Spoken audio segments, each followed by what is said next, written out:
Bismillahirrahmanirrahim. Assalamualaikum warahmatullahi wabarakatuh. Alhamdulillahi wa kafa.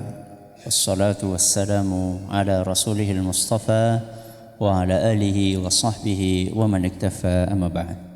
Jamaah salat zuhur Masjid Manarul Ilmi rahimani wa rahimakumullah. Hari ini kita akan menyelesaikan bab nomor 45 yang dibawakan oleh Imam Bukhari dalam kitab beliau Al-Adabul Mufrad. Bab ini adalah bab anak bisa mengakibatkan orang tua terjangkiti dua sifat buruk. Apa masih ingat? Sifat? Masa udah lupa? Sifat pelit. Yang kedua, sifat pengecut. Anak bisa mengakibatkan orang tua terjangkiti sifat apa?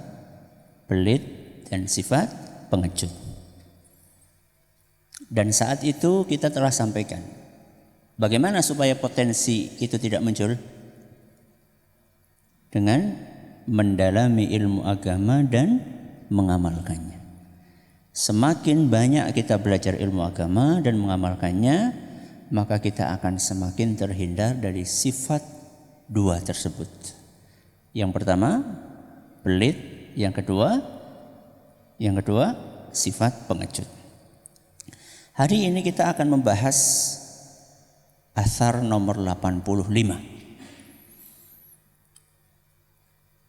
Yang sekilas kayak nggak ada hubungannya dengan bab yang dibawakan oleh Imam Bukhari. Tapi mudah-mudahan kita bisa untuk memahami korelasinya. Mari kita dengarkan atharnya dulu. Athar ini dari seorang sahabat Nabi SAW yaitu Ibnu Umar. Siapa? Ibnu Umar. Siapa namanya Ibnu Umar? Siapa namanya? Anak-anak ada yang tahu? Namanya Ibnu Umar siapa? Abdullah. Barakallahu fiik. Namanya Abdullah. Diajari apa tahu sendiri? Masya Allah. Nanti saya kasih hadiah. Barakallah. Namanya siapa? Muhammad. Ahsanta Muhammad. Abdullah ibnu Umar radhiyallahu anhuma pada suatu hari ditanya oleh seorang penduduk Irak. Penduduk mana? Irak. Ditanya tentang apa? An damil ba'udah. Tentang darah nyamuk. Tentang apa? Darah nyamuk. Jadi kalau misalnya ada nyamuk nih ya, nempel di mana? Tangan. Terus kita apain? Kita bunuh. Ada apanya? Darahnya. Ini najis enggak? Itu pertanyaannya. Ini najis apa enggak? Jadi kalau misalnya kita sholat dan ada nyamuk nemplok di sini, terus kita apain? Kita teplok terus mati dan ada darahnya nempel di sini. Ini najis enggak? Sholat kita sah enggak? Itu pertanyaan dari orang mana tadi? Irak. Faqala mimman anta. Maka kemudian Ibnu Umar ini bertanya, kamu dari mana? Kamu dari mana? Qala min ahli Irak. Kata pemuda itu, saya dari Irak. Dari mana? Irak. Faqala. Lihat responnya Ibnu Umar. Beliau tidak menjawab najis tidak najis, sah tidak sah. Bukan itu yang beliau jawab.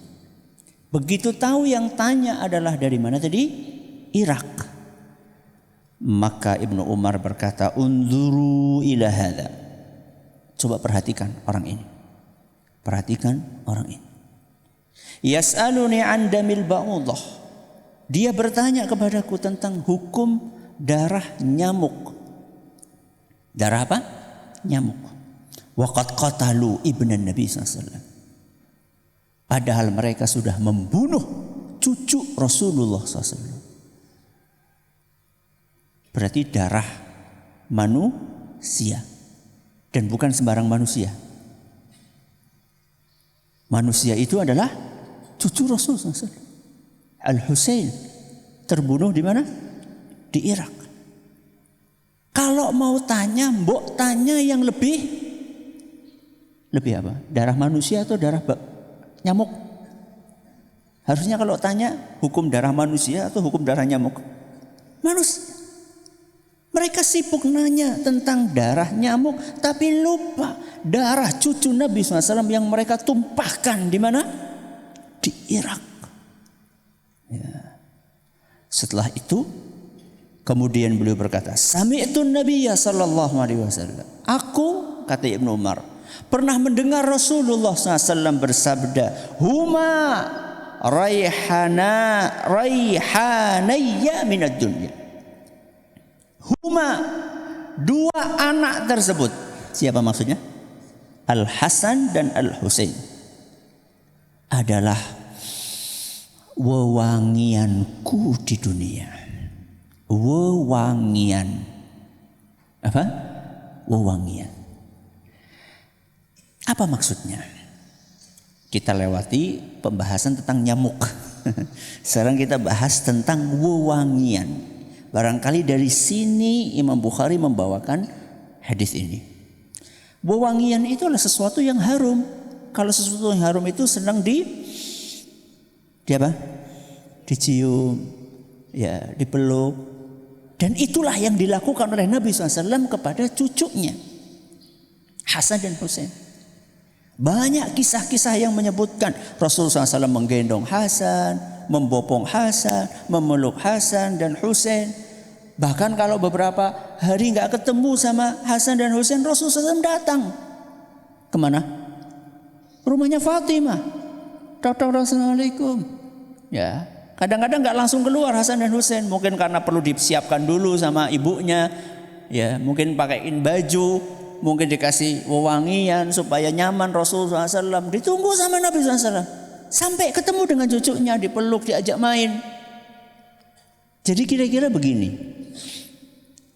ungkapan cinta kita kepada anak itu dengan cara seperti itu. Ungkapan cinta kita kepada anak adalah dengan kita peluk, ya, kita ajak bermain, kita didik dengan penuh kasih sayang, bukan dengan mengakibatkan kita punya sifat pelit dan pengecut. Karena sifat pelit dan pengecut itu kadang-kadang munculnya karena sayang yang berlebihan kepada anak. Jadi sayang kita kepada anak itu harus, karena itu sesuatu yang manusiawi. Kalau ada orang tua nggak sayang anak, berarti apa kemarin? Orang tuanya kurang manusiawi. Cinta kepada anak itu sesuatu yang manusiawi, tapi nggak boleh berlebihan. Indikatornya, tandanya berlebihan apa? Indikatornya adalah mengakibatkan munculnya sifat apa tadi? Pelit dan pengecut. Gara-gara terlampau cinta kepada anak, akhirnya bikin pelit. Apa-apa buat anak, nggak ada yang buat infak. Gara-gara terlalu sayang kepada anak, akhirnya nggak berani beramar ma'ruf nahi mungkar, pengecut. Wah, nanti kalau saya menegur guru yang melakukan kesalahan di sekolah, nanti anak saya dikeluarkan, pengecut. Cinta kepada anak tidak boleh berlebihan. Terus bagaimana cinta yang tidak berlebihan? Dicontohkan sama Rasulullah SAW. Kepada siapa? Hasan dan Husain. Diperhatikan, diajak bercengkrama, diajak main. Sampai pernah suatu saat Rasulullah SAW sujud lama banget. Ketika apa? Ketika ngimami. Sampai ada salah seorang sahabat, karena saking lama sujudnya, menyat. Sujud, lagi sujud terus apa? Menyat. Ada apa ya? Ternyata apa yang terjadi? Ternyata di atas pundak Nabi SAW ada Hasan atau Husain lagi kuda-kudaan. Ya, lagi naik di atas punggungnya siapa? Rasul Sallallahu Alaihi Wasallam. Setelah selesai sholat, Yang lihat kan cuma satu tuh, cuma satu orang. Yang lainnya kan pada nggak tahu. Yang lainnya pada tetap sujud, tetap yang. Jadi jangan kemudian besok-besok pada muncat kabeh. Ini cuma satu orang sahabat yang penasaran. Setelah selesai sholat, Nabi SAW ditanya, wahai Rasul, hari ini kamu sujud lama banget, ada apa? Hatta dhonanna su'an. Kami itu sampai berpikir yang enggak. Apa maksud berpikir enggak? Ini pernah saya sampaikan. Apa coba? Sampai kami berpikir engkau meninggal, wahai Rasul. Sampai kami berpikir Rasulullah SAW meninggal sehingga enggak bangkit lagi. Atau turun wahyu kepadamu. Lama karena turun wahyu. Akhirnya setelah itu Nabi SAW mengatakan, aku enggak kena apa-apa, juga bukan karena aku dapat wahyu.